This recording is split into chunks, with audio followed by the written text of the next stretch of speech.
το είδατε το intro, σας άρεσε? Είπα να κάνω μια αλλαγούλα. Τίποτα, έτσι χθες το σκέφτηκα, λέω κάτσε να φτιάξουμε λίγο κάτι. Θα πάω για ένα πλύσιμο. Όχι τίποτα τρομερό, απλά έχει πολύ σκόνη. Λίγο νερό θα ρίξουμε.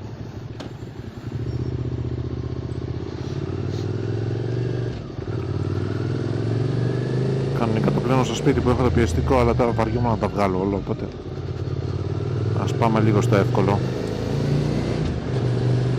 Βλέπετε προχθές βάζω στο διπλό στάν να καθαρίσω τη μηχανή, όχι διπλό στάν, στα δύο στάν προς πίσω δηλαδή που έχω. Σηκώνω τη μηχανή, πιάνω την μπροστινή ρόδα και κάνει κλακ κλακ κλακ κλακ, ωραία λέω, τέλεια.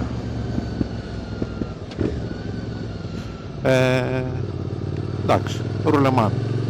Λογικό ήτανε με τη χρήση που του κάνω.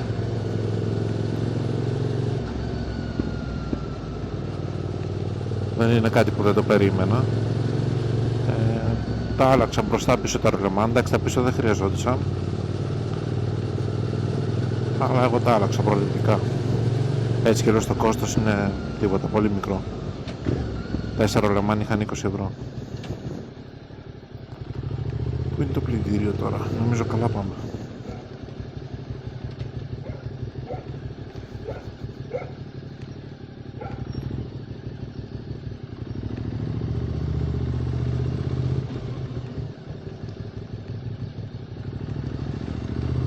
Ναι μωρέ, μην ενοχλείστε, εντάξει. Δρόμος είναι, σιγά. Α, καλά και δικάμερο σήμερα. Έχω και εδώ και την άλλη κάμερα. Ποιος θα κάτσει να κάνει edit μετά?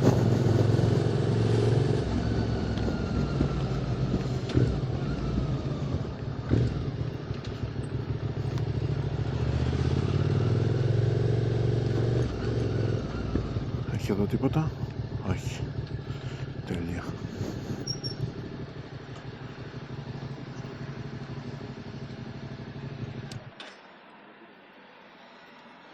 Εντάξει, θα κλείσω και λίγο την πινακίδα γιατί βαριέμαι να τη σβήνω μετά.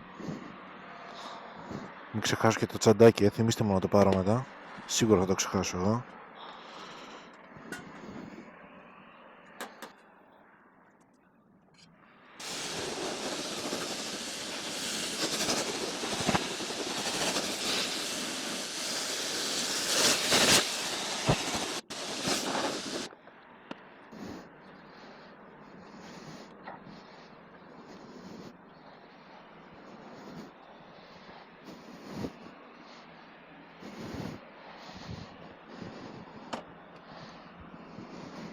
Τι σας είπα πριν για το τσαντάκι?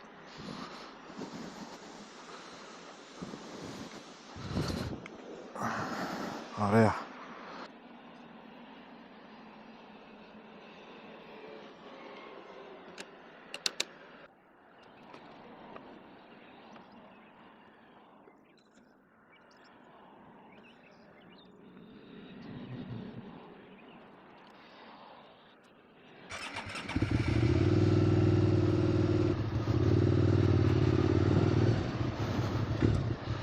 Χειρότερα από πριν.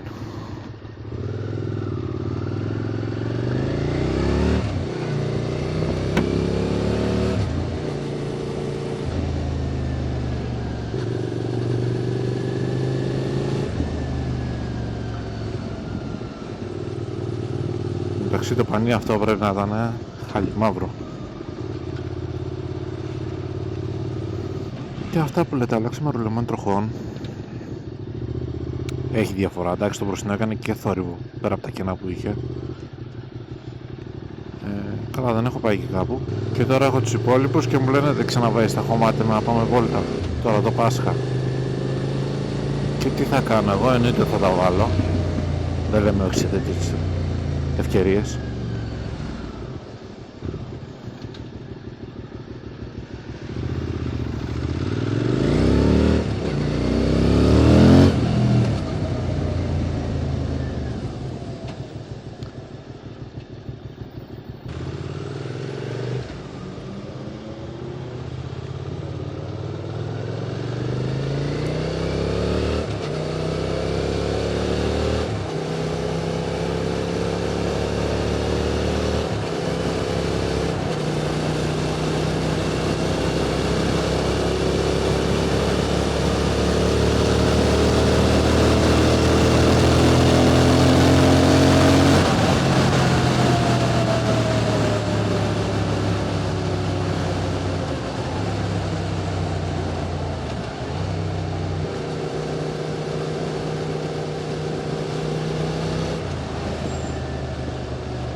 καταλάβετε όλα αυτά γίνονται για το intro, έτσι, για να δω πώς θα φαίνεται.